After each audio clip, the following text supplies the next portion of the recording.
May I come in, Yes, sir? please. Good afternoon, sir. Very, very good Good afternoon. afternoon, sir. Good afternoon, sir. Good afternoon, ma'am. Please, Thank you, sir. बैठिए। तो अपने बारे में board को संक्षिप्त परिचय दीजिए, जिसमें आपको अपनी व्यक्तिगत जो जानकारी है उसको शेयर नहीं करना है।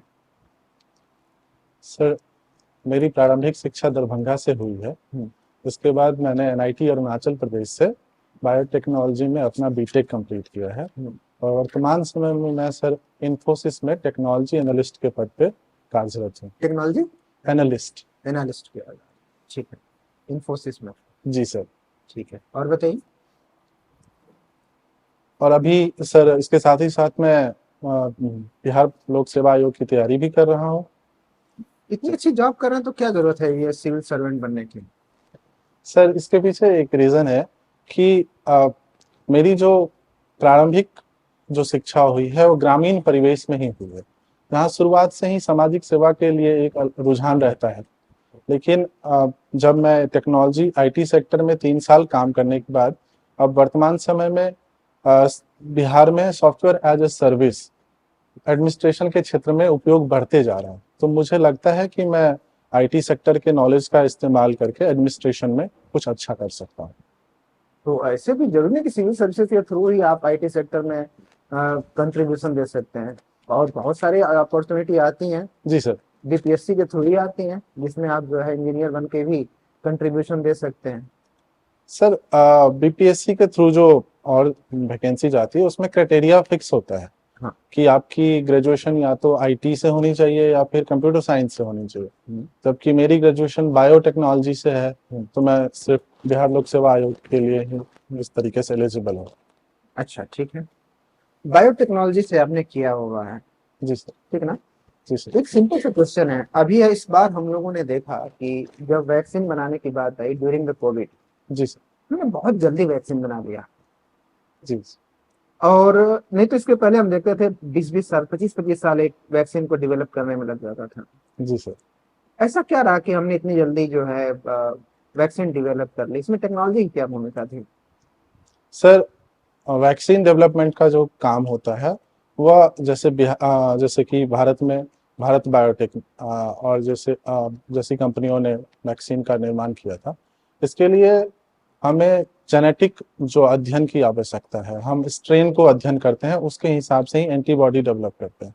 तो अभी फार्मा के क्षेत्र में भारत बहुत डेवलप्ड स्थिति में है, इस कारण से हमने न सिर्फ वैक्सीन का निर्माण किया। इसमें टेक्नोलॉजी की क्या, टेक्नोलॉजी ने कैसे रोल प्ले किया कि हम बहुत जल्दी वैक्सीन बना पाए? सर लगभग, क्योंकि आप बायोटेक से ग्रेजुएट हैं, तो मैं आपसे उम्मीद करता हूं कि आप थोड़ा सा स्पेसिफिक आंसर देंगे। हम जनरल आंसर तो मुझे भी पता है। सर लगभग 2015 से बायोटेक्नोलॉजी के क्षेत्र में बहुत सारी यूनिवर्सिटीज में biotechnology as a course introduce किया गया, जिसके बाद बहुत सारे इंजीनियर्स इस क्षेत्र में अभी भारत में कार्यरत हैं और काम कर रहे हैं। इसके अलावे सर इसके लिए हायर एजुकेशन जैसे कि पीएचडी, इन सब पे भी काफी ध्यान दिया गया है और prime minister research fellowship. Technology vaccine को डेवलप करने में क्या भूमिका निभाई, मैं इतना जानना चाहता हूँ। आप क्वेश्चन को कहीं और ले जा रहे हैं। सर इसमें पॉलीमरेज चेन रिएक्शन, हमारे पास बहुत सारी ऐसी मशीनरी है जिसकी वजह से हम डेवलप कर रहे हैं सर। अच्छा, जीनोम सीक्वेंसिंग वगैरह के बारे में कुछ पता है आपने? जी सर। जरा बताइए genome sequencing. Genome sequencing sir एक जीन की अलग अलग कॉपीज बनाने की पद्धति है, जिसमें हम जनरली पीसीआर का इस्तेमाल करते हैं, पॉलीमरेज चेन रिएक्शन। अच्छा, और ह्यूमन जीनोम प्रोजेक्ट क्या है? इसके बारे में मुझे ज्यादा नहीं पता। अच्छा, ठीक है। पेस मेकर जो लगता है, पढ़ा होगा इसके बारे में? Yes sir. पेस मेकर किस प्रिंसिपल पे काम करता है? सर पेसमेकर बायोटेक्नोलॉजी का ही एक प्रोडक्ट है। हाँ। जो कि हृदय को सपोर्ट करता है सर। कैसे? सर इसमें एक छोटी सी बैटरी लगी होती है जो हृदय हार्ट अटैक। बैटरी तो आपको अभी जिस माइक से बात कर रहे हैं उसमें भी लगी है।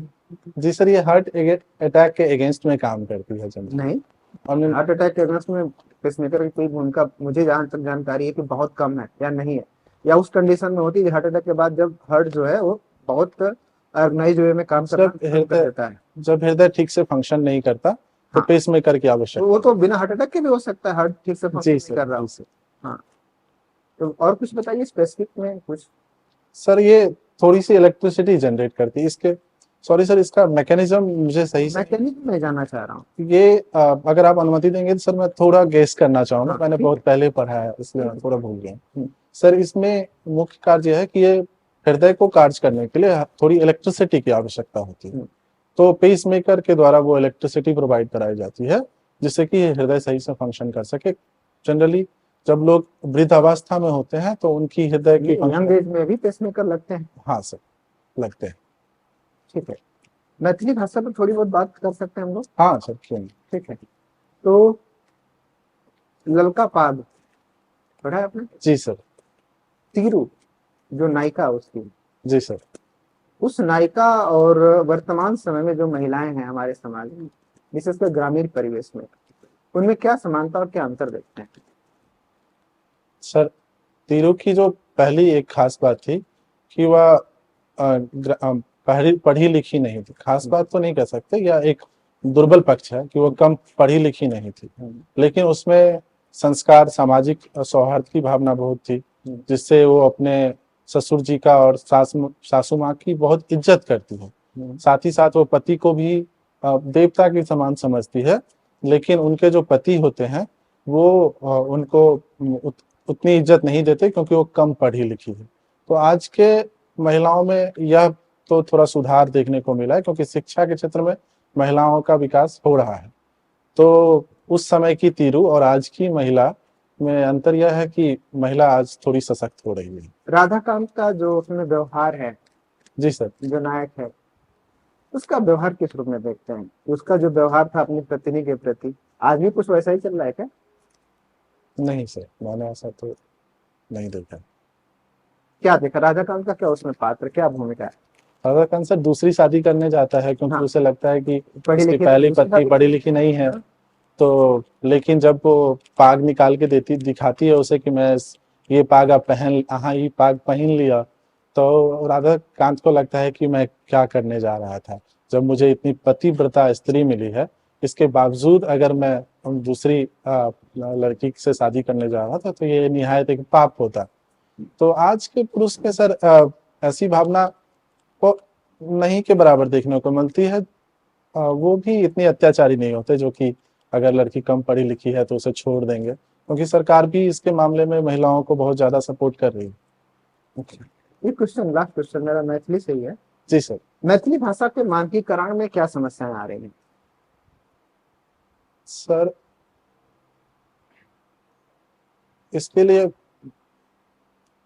जो प्राथमिक मैथिली भाषा की मानकीकरण में जो समस्या है कि ये जो इसके अंदर बहुत, समस्या है कि नहीं, पहले तो ये बताइए। हाँ सर थोड़ी समस्या है। क्या? सर इसके अंदर अनुसंधान कार्य उतने अधिक नहीं हो रहे जितने कि अन्य हिंदी भाषाओं में हो रहे हैं।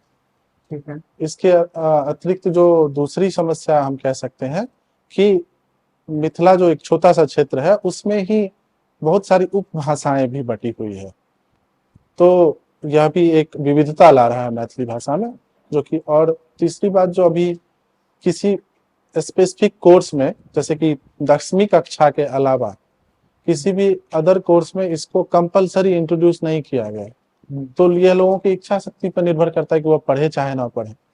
तो यह इसमें भी एक सुधार लाकर मैथिली भाषा के मानकीकरण को बढ़ावा दिया जा सकता है। मानकीकरण से समझते क्या आप हैं?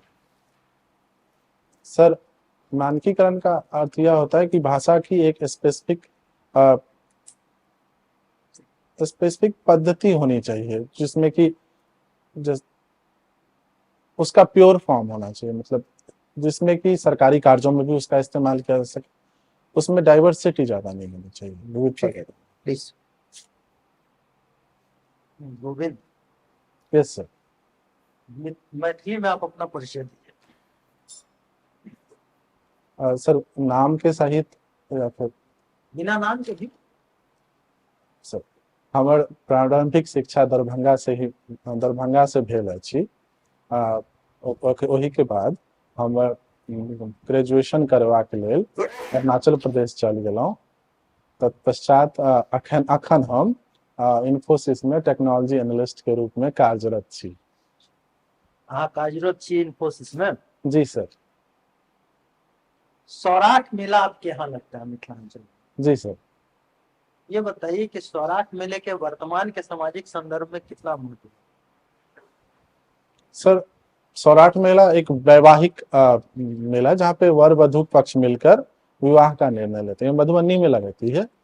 आज के वर्तमान समय में भी जैसे कि बिहार सरकार अंतर जातीय विवाह को बढ़ावा दे रही है, अगर सौराठ मेला में इन सब चीजों को एक तो साथ सौराठ मेला में तो अंतरजातीय विवाह को लेकर के होता है, बढ़ावा नहीं फूलों है। का बाजार उसको कहा गया है। नहीं सर, इसमें अगर इंट्रोड्यूस किया जाए, सरकार अगर इसको प्रोत्साहित करे तो यह बहुत ही फायदे वर्तमान सामाजिक संदर्भ में आप कह रहे हैं कि इसमें इसको इंटरकास्ट मैरिज को भी मतलब इंट्रोड्यूस किया जा सकता किया जाना चाहिए, तो सर यह काफी फायदेमंद होगा। है। मुझे एक चीज बताइए कि इस मेले का मेन उद्देश्य ये था कि दहेज जैसी कुप्रथा को समाप्त। जी सर। कन्या पक्ष के लोग आते थे, वर पक्ष के लोग बैठे हुए रहते थे, उनमें से जो पक्ष वर उनको पसंद आया उन्होंने अपना थोड़ा जो है दान दक्षिणा दे करके और उनको पसंद कर। आज भी सौराठ का मेला लगता है, आज भी बैठते हैं, लेकिन अब जिस दहेज जैसी कुप्रथा को समाप्त करने के लिए इसको लाया गया था, इसका विभत्स रूप सौराठ मेला में देखने को मिलता है। तो आप चूंकि उस क्षेत्र के रहने वाले हैं, तो आपको क्या लगता है कि क्या इस प्रकार के आयोजनों को बंद कर दिया जाना चाहिए? कहीं ना कहीं यह मेला अपनी महत्ता खो रहा है। सर ये एक प्रकार का अनोखा मेला है, मैं बंद करने के बजाय इसमें सुधार लाने को ज्यादा प्राथमिकता दूंगा। मैं चाहूंगा कि इसके जो आयोजक हैं उनसे बात की जाए और उनको इस बात के लिए मनाया जाए कि आपका जो मूल उद्देश्य है उस पे उसको ध्यान में रखते हुए विवाह पद्धति को दहेज से मुक्त विवाह बनाया जाए और उस पर ध्यान दिया जाए। अच्छा, दरभंगा नरेश का बड़ा नाम है। जी सर। साहित्य के क्षेत्र में उनका क्या योगदान है? शिक्षा के क्षेत्र में, साहित्य छोड़िए, शिक्षा के क्षेत्र में। शिक्षा के क्षेत्र में सर अभी हाल ही में एक रिसर्च आया है कि दरभंगा महाराज के द्वारा बनारस हिंदू यूनिवर्सिटी के स्थापना के लिए आर्थिक दान दिया गया था। इसके अलावे दरभंगा में भी दरभंगा यूनिवर्सिटी, दरभंगा इकलौता बिहार का एक ऐसा शहर है जिसमें एक ही कैंपस में 2 यूनिवर्सिटी कार्यरत है और वह महल दरभंगा महाराज का ही है।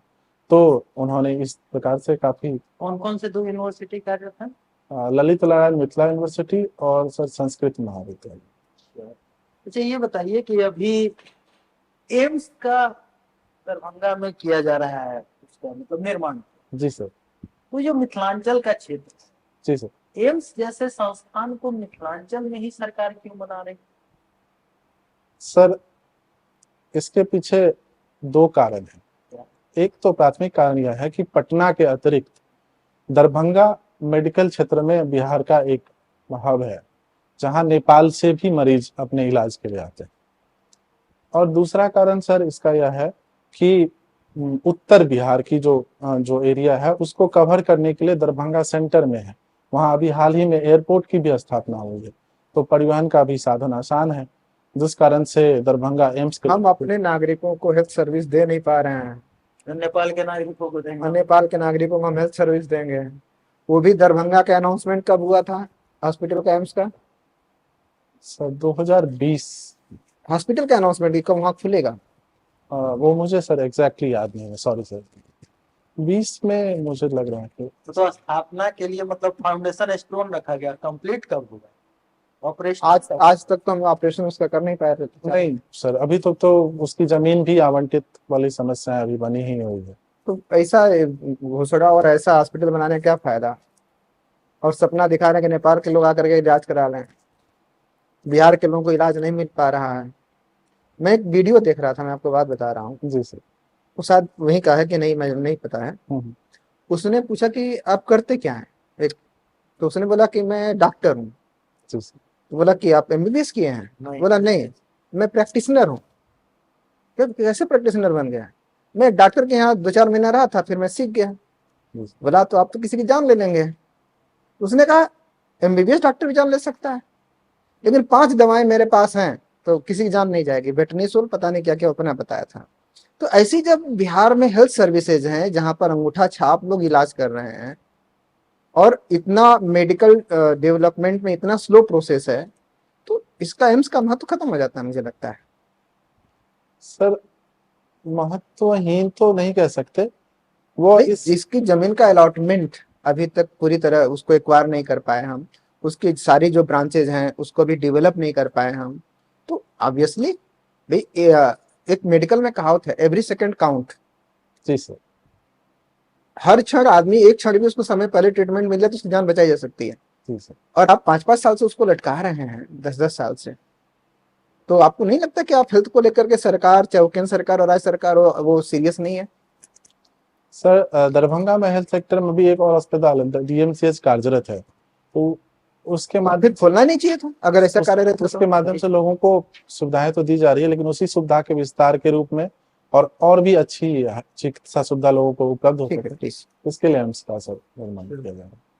आपके यहाँ एक पर्व मनाया जाता है मधुश्रावणी, जी सर। वो वहाँ का आंचलिक पर्व है, क्या है, कैसा पर्व है ये, किस लिए मनाया जाता है? सर कन्या की विवाह के बाद जो पहला सावन होता है उसमें ये पर्व मनाया सुना उसमें जलाया जाता है कन्या को, सर जलाया नहीं जाता, ये एक प्रथा है कि पान के पत्ते को गर्म करके उसका घुटना सेका जाता है तो जल जाता है। चलता नहीं है सर, वो जस्ट एक विधि है, वो जिसको विध कहते हैं हम लोग देहाती क्यों भाषा। ऐसा करते हैं? ऐसा तो नहीं कि मिथिला वाला की सीता जी कोई उन्होंने अपने सतीत्व का प्रमाण दिया था तो वे भी दें, कुछ ऐसा हो? इसके बारे में ज्यादा मुझे नहीं पता, सॉरी सर। अच्छा, मधुबनी पेंटिंग को जितनी लोकप्रियता मिलनी चाहिए उतनी लोकप्रियता नहीं मिल पाई, क्या कारण है इसके पीछे? भारत में, पूरे भारत के संदर्भ में हम कर रहे हैं कि मधुबनी पेंटिंग को जितनी लोकप्रियता मिलनी चाहिए उतनी लोकप्रियता उसको नहीं मिल पाई, इसके पीछे क्या कारण है? क्या बिहार सरकार की नीतियां दोषी हैं? नहीं सर, सरकार तो विभिन्न स्तरों पे मधुबनी पेंटिंग को प्रमोट ही कर रही है, लेकिन इसके पीछे और भी कारण, जैसे आधुनिकीकरण उसमें अभी तक नहीं डाला गया, जैसे कि पेंटिंग बना के उसे ऑनलाइन मार्केट में बेचना, उसकी वीडियोस बना के प्रचार करना, जैसे कि रील्स के माध्यम से भी बहुत ज्यादा किया जा सकता है। G20 में कोई आई थी मधुबनी पेंटिंग की महिला कलाकार जिन्होंने भारत मंडपम में लगाया था अपना स्टॉल मधुबनी पेंटिंग बिहार से? जी सर, ऐसा न्यूज तो मैंने सुना था, लेकिन उनका एग्जैक्ट नाम मुझे नहीं पता सर, सॉरी सर। विश्वकर्मा योजना भी शुरू की गई है प्रधानमंत्री के द्वारा 17 सितंबर को, जी सर। क्या है यह योजना? सर जैसे कि बढ़ई, लोहा, ये सब जो हमारे शिल्पीकार वर्ग है, इनको इस योजना के अंतर्गत लाया गया है, जिसमें कि 1 लाख रुपए का पहला ऋण दिया जाएगा, इसके बाद जब वो उसे चुका देंगे तो फिर 2 लाख रुपए का, टोटल 3 लाख रुपए की आर्थिक सहायता। इसमें सिर्फ पैसा ही दिया जाएगा या और भी कुछ चीजें कही गई उनको सशक्त बनाने के लिए? सर सिर्फ उसे पैसा तक तो है नहीं इसमें, उन्हें किट खरीदने की व्यवस्था की गई है और प्रशिक्षण का नहीं है कौशल प्रशिक्षण का भी प्रावधान है। सर। बिहार की तीन सबसे बड़ी समस्याएं क्या है? सर वर्तमान समय में बेरोजगारी बिहार की एक प्रमुख समस्या है, जिससे के परिणाम स्वरूप पलायन भी बढ़ रहा है। दूसरी, बाढ़ और सूखे की समस्या तो रहती ही है। तीसरा सर, अभी भूमि जल जो कि बहुत ही नीचे स्तर जा रहा है, इसकी भी एक समस्या बढ़ रही है। तो ये समस्या है, आप अफसर बन जाएंगे, बिहार में सर्विस में जब चले जाएंगे, तो इन तीनों समस्याओं में से सबसे पहले किस पर काम करना पसंद करेंगे? बेरोजगारी, बाढ़ या सूखे पर, या भूमि जल? सर मैं प्राथमिकता बेरोजगारी को दूंगा, उसको सॉल्व करने की कोशिश पहले करूंगा, इसके साथ ही साथ बाढ़ और सूखे का भी समाधान निकाल। बेरोजगारी की समस्या के लिए आपके पास कोई फंडामेंटल सॉल्यूशन है आपका, जो यूनिक टाइप का हो, मोनोटोनस नहीं किए करेंगे सरकारी योजनाओं का लागू करेंगे? आपके पास कुछ इनोवेटिव? सर इसके लिए मैंने एक आइडिया सोचा था कि अभी बिहार के पास ह्यूमन रिसोर्स की सबसे ज्यादा अधिकता है, युवा जो है वर्ग बिहार में है, तो सॉफ्टवेयर से रिलेटेड जो तृतीयक क्षेत्र है, सेवा क्षेत्र, उससे रिलेटेड उद्योग को बिहार में प्रमोट किया जा सकता है। जैसे कि छोटे छोटे स्तर पे हम उसे यूट्यूब वीडियो, जैसे कि अभी यूट्यूब इन्फ्लुएंसर का एक कॉन्सेप्ट आया है, बहुत सारे लोग यूट्यूब पे छोटी छोटी स्किलफुल चीजें डालकर पैसे कमा रहे हैं। इसके बाद कंप्यूटर का बेसिक नॉलेज सिखा सकते हैं लोगों को, क्योंकि उनमें कौशल का भी अभाव है, कंप्यूटर की छोटी छोटी सर चीजें ही सिखाएंगे शुरुआत में, जैसे कि आप और एक सर मेंटल लेवल पे भी प्रमोट करना जरूरत है। जैसे कि बहुत सारे लोग बिहार में रहते हैं, तो बिहार में 20,000 की नौकरी नहीं करना चाहते, लेकिन बाहर में आकर वो 15,000 रुपया कमाते हैं बिहार से बाहर। उन्हें प्रमोट करेंगे कि आप बिहार में काम कीजिए, इसमें कोई अपमान की बात नहीं है। इन सब चीजों को बढ़ावा देके और उन्हें कौशल विकास के साथ जोड़कर तो पकौड़ा बेचना रोजगार माना जाएगा या नहीं माना जाएगा? मेरे विचार से सर रोजगार है। अच्छा, क्यों? सर उससे भी आर्थिक उपार्जन किया जा सकता है सर, वो एक फायदेमंद बिजनेस। अच्छा, आपका जो सब्जेक्ट रहा वो बायोटेक्नोलॉजी रहा। जी मैम। अभी वुमेन का रिप्रेजेंटेशन हमारे साइंस क्षेत्र में बहुत कम है, इसका क्या रीजन है? सर जहाँ तक मेरा मानना है मैम कि अभी बढ़ रही है, लेकिन जो पहले कम, अभी वर्तमान समय में जो कम होने का कारण यह है कि शुरुआत में महिलाओं के शिक्षा पे उतना ध्यान नहीं दिया गया। अभी लड़कियां साइंस क्षेत्र को ऑप्ट कर रही है और कुछ समय में यह बढ़ जाएगा। नहीं, एक ही तो रीजन नहीं है, बहुत सारे रीजन होंगे इसके पीछे। कोई 3 या 4 रीजन बताओ। हाँ, एक तो एजुकेशन हो गया कि वुमेन की एजुकेशन को प्राथमिकता नहीं दी जाती। अदर एक तो माता पिता को भी मेंटली प्रिपेयर करना पड़ेगा, उनको सपोर्ट के लिए बनाना, लड़कियों को सपोर्ट करे, इस तरीके से उन्हें समझाना होगा इन चीज।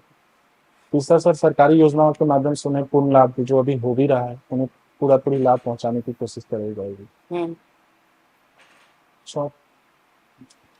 सॉरी मैम, अभी रिकॉल नहीं कर पा रहे हैं।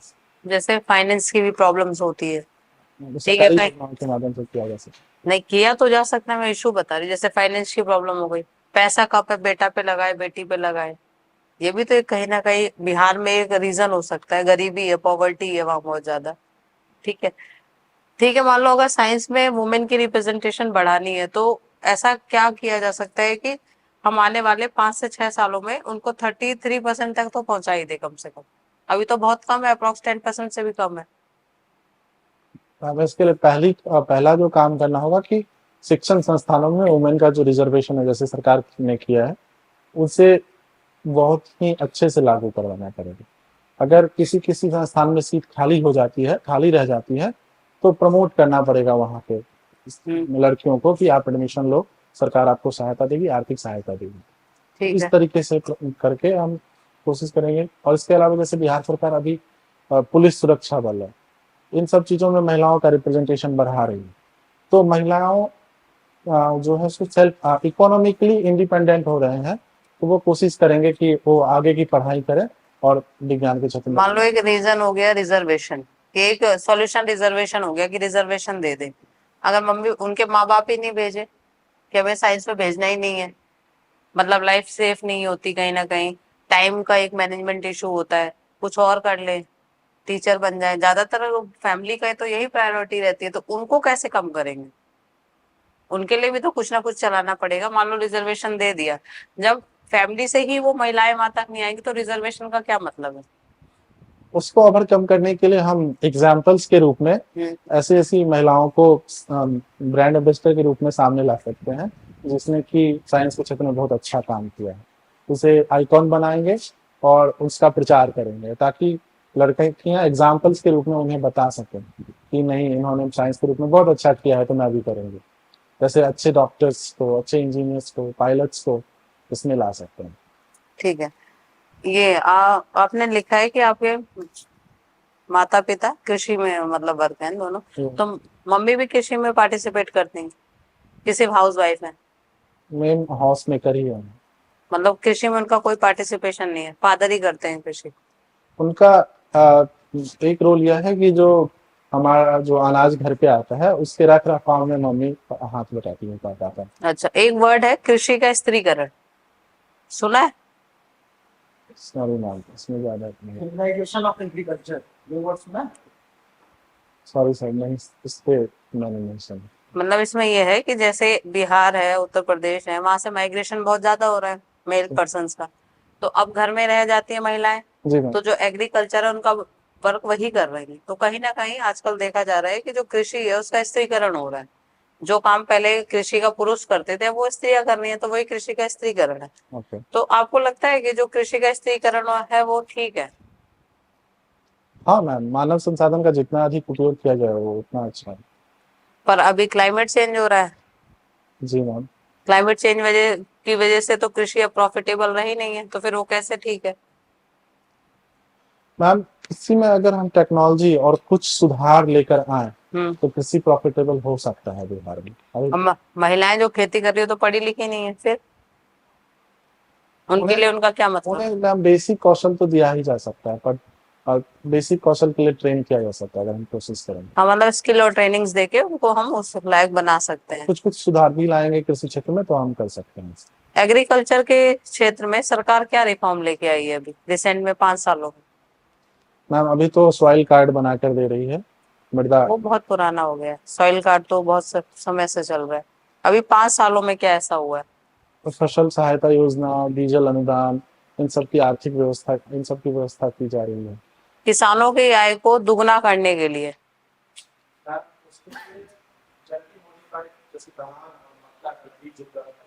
हम्म किसानों के घर तक पहुंचाया हम्म टैक्स के माध्यम से भी बहुत सारे सुविधाएं दी जाए। इसके अलावा हाइजीन ऐप के माध्यम से कृषि यंत्र को कृषि यंत्र की सुविधा उपलब्ध कराई है। इस प्रकार की सुविधा पीएम अन्य योजना सुना हुआ है? हाँ मैम, जिसके लिए कुछ अनाज फ्री में दिया मैं उसको जोड़ नहीं दूंगा। नहीं, कोई नहीं, ठीक है।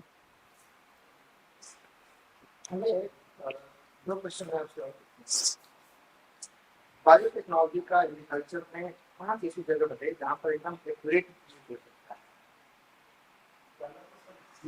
जो बिना बीज जो है वो बायोटेक्नोलॉजी का नाम से सॉइल टेस्टिंग में बायोटेक्नोलॉजी का उपयोग सर अभी जो नैनो यूरिया कॉन्सेप्ट है इसमें भी बायोटेक्नोलॉजी का उपयोग है। इसके अलावा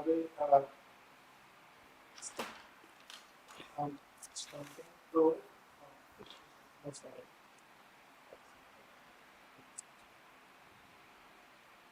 और बीज के अनाज के भंडारण में भी बायोटेक्नोलॉजी शायद कीटनाशक का प्रयोग कर सकता है तो भी बायोटेक्नोलॉजी से भंडारण भी अभी डीप मल्टी के इंडिया में इसका भारत में क्या लाभ मिलता है? पहला तो क्योंकि विपक्ष आरोप लगा रहा है कि आपने इतने पैसे खर्च कर दिए, इतने में भारत की गरीबी कर सकते थे। कुछ लाभ है गोदी के बेटे के लिए इतना पैसा खर्च करना? तब इसके सामाजिक आर्थिक सांस्कृतिक अलग अलग सांस्कृतिक रूप से है। तो बिहार के जो भारत के प्रमुख पर्यटक स्थल या फिर प्रमुख शहरें हैं तो उसमें से ज्यादा लोगों को इसका आयोजन किया है तो उसको एक्सप्लोर करने का एक वैश्विक पहचान देने का भारत के प्रति जो वैश्विक मंचों में खासकर पर तो यह छवि बनी थी कि भारत एक गरीब और पिछड़ा देश है तो उसमें ये बदलाव है जैसे कि हम लोग डिजिटल ट्रांजेक्शन के मामले में विश्व में सबसे प्रथम स्थान पर। दूसरा की बायोफ्यूल एलायंस बनाया है इसमें भी आपको साबित कर सकते हैं कि हमारी गुजारिश बहुत ज़्यादा खराब है। इसके अलावा सर जो अल्पविकसित और विकासशील देश उसके अगुआ के रूप